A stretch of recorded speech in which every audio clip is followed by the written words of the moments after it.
बात करते हैं मुरादाबाद की, जहां पर 11 नए कोरोना के पॉजिटिव केसेस मिलने से हड़कंप मच गया है। और इस 11 लोगों में जो बात सामने आ रही है वो है सरताज का तीसरा भाई भी इसमें शामिल है। साथ ही मुरादाबाद के जिस नवाबपुरा मोहल्ले की हम बात कर रहे हैं, वहां 15 अप्रैल को पत्थरबाजी हुई थी, वहां से भी कई लोग कोरोना पॉजिटिव पाए गए हैं। और सीएमओ के मुताबिक 11 लोगों में से 5 महिलाएं भी कोरोना की मरीज निकली हैं और सरताज के भाई की मौत हो गई है। और इन दोनों का कनेक्शन दिल्ली में जमातियों से मिला है। अब इस परिवार का तीसरा सदस्य भी पॉजिटिव निकला है।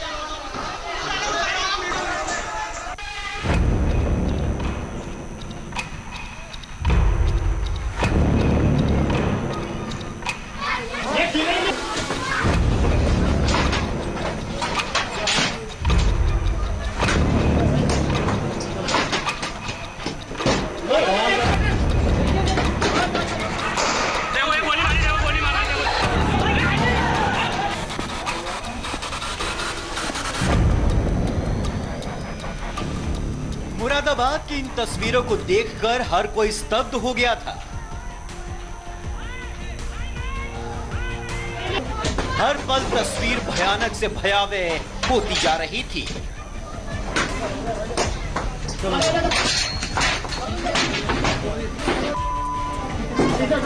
सिर्फ 2 घंटों में इतने पत्थर उछाले गए थे कि मुरादाबाद की इन गलियों में हर तरफ पत्थर ही पत्थर नजर आ रहे थे।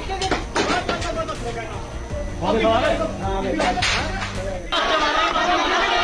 देखो ये मार रहे हैं। देखो अरे पुलिस का कर दिया।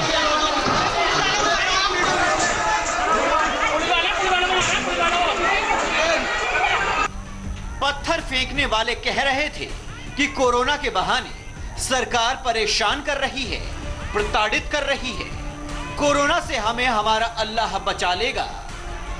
लेकिन जो रिपोर्ट सामने आई है, उस रिपोर्ट को हर पत्थरबाज को ध्यान से देखना चाहिए।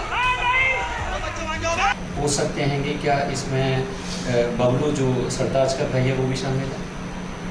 बबलू नाम का तो इसमें नहीं दिखा, मगर एक सरताज का भाई है जो इसका नाम जो है सरताज का भाई है जो वहाँ भर्ती है TMU में, वो इनमें से है। 5 महिलाएं हैं। तो स्थिति अब यह है कि सरताज के परिवार वालों की रिपोर्ट अब धीरे धीरे सामने आ रही है और हर कोई अब कोरोना के जाल में उलझता जा रहा है। गुरुवार को मुरादाबाद में कोरोना के 11 नए मरीज सामने आए। 11 नए मरीजों में 5 महिलाएं हैं। 11 नए मरीजों में से 2 केस उसी मोहल्ले के हैं जहां पुलिस पर पथराव हुआ था। अब आपको बताते हैं कि मुरादाबाद की रिपोर्ट क्यों डराने वाली है, खासतौर पर उस इलाके की जहां पुलिस और स्वास्थ्य कर्मियों पर पथराव किया गया। मुरादाबाद के नवाबपुरा मोहल्ला में रहने वाले सरताज की 13 तारीख को कोरोना की वजह से मौत हो गई थी। 11 तारीख को सरताज का एक भाई भी संदिग्ध परिस्थितियों में मर चुका है और अब सरताज का तीसरा भाई भी कोरोना पॉजिटिव हो गया है। और 2 दिन बाद सरताज के परिवार वालों की भी रिपोर्ट आ जाएगी। हो सकते हैं कि क्या इसमें बबलू जो सरताज का भाई है वो भी शामिल है? बबलू नाम का तो इसमें नहीं दिखा, मगर एक सरताज का भाई है जो इसका नाम जो है सरताज का भाई है जो वहाँ भर्ती है TMU में, वो इनमें से है। 5 महिलाएं हैं। पूरे मुरादाबाद में लॉकडाउन है। सरकार यही समझाने की कोशिश कर रही है नवाबपुरा मोहल्ले के लोगों को कि अगर एक भी कोरोना मरीज इस मोहल्ले में रह गया तो फिर अल्लाह भी नहीं बचा पाएगा।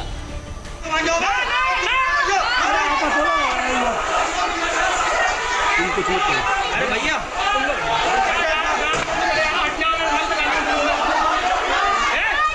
भैया तुम मत करना कोई भी। पता नहीं इस मोहल्ले में और कितने मरीज हैं, क्योंकि दिल्ली से लौटने के बाद सरताज इस मोहल्ले में आराम से घूमता फिरता रहा, टहलता रहा, मस्जिद में लोगों को खाना खिलाता रहा। सरताज के सारे परिवार वाले अब क्वारंटाइन हो चुके हैं। 15 अप्रैल को मेडिकल टीम सरताज के भाइयों के परिवार वालों को ही लेने गई थी, लेकिन लोगों ने धर्म और अंधविश्वास के चक्कर में डॉक्टरों को अपना दुश्मन समझ लिया।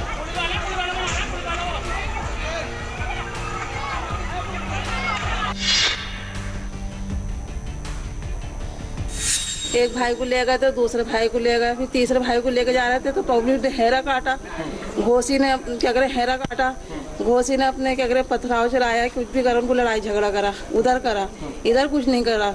यहाँ से सुनने में आई तो यहाँ के लोगों ने कुंडी लगाई, कुंडी लगा के फिर यहाँ के लोग भी होशियार हुए, ये क्या हो रहा है, ये क्या हो रहा है, क्या मान लो हाथ लग के यहाँ रहा, तो यहाँ से कुछ लोगों ने पथराव चलाया। हाजी नेब की मस्जिद का ये इलाका कोरोना के कारखाने में बदलता जा रहा है और लोगों को लग रहा है कि डॉक्टरों और पुलिस वालों से लड़कर हम कोरोना से जंग जीत लेंगे। कल सलमान खान ने भी उन लोगों को समझाया है जो देवदूत पर पत्थर फेंक रहे थे।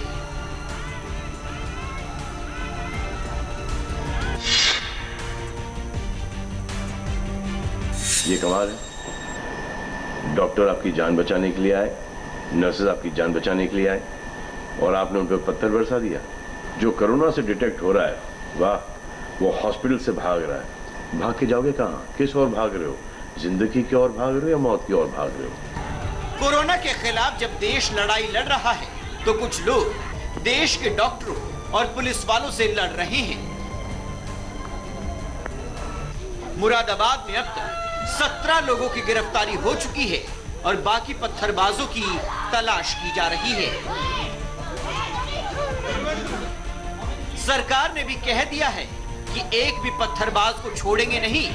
एनएसए के तहत कार्रवाई होगी और नुकसान की भरपाई की जाएगी।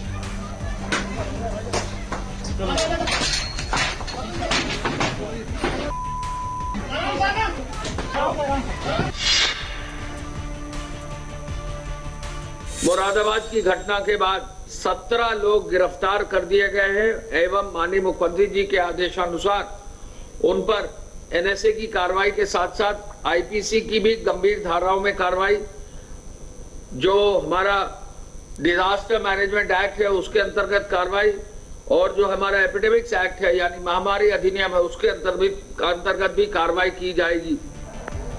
जिन लोगों ने यह अफवाह उड़ाई थी कि कोरोना के बहाने मुसलमानों को निशाने पर लिया जा रहा है, हर रिपोर्ट आने के बाद उन सब का भ्रम टूटने वाला है। आज भी हमारा सवाल यही है कि डॉक्टर पर हमला क्यों?